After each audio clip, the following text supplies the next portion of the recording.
arteri aorta yani. Aorta, şurası arkus aorta olarak geçiyor.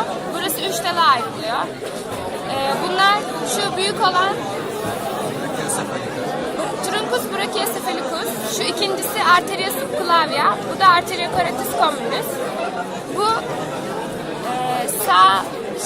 sağ ventrikülden çıkan truncus pulmonalis.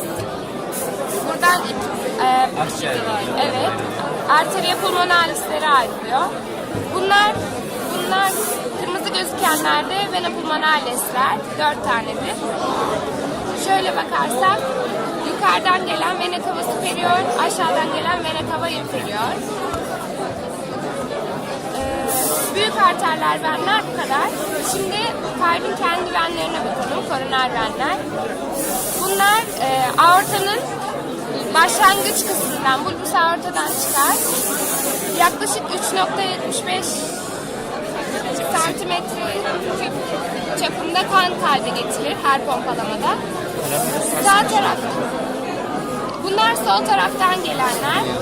Daha doğrusu şu kulakçığın altında kalıyor.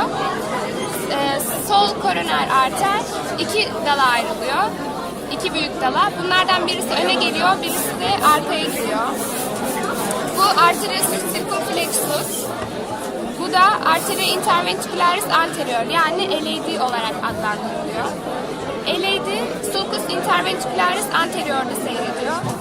Kalbin iç kısmına doğru verdiği dallar septal, arteria septalis anterior, diğer kısma verdiği dallar ise diagonalis olarak adlandırılıyor. Arteria diagonalis, circumflexus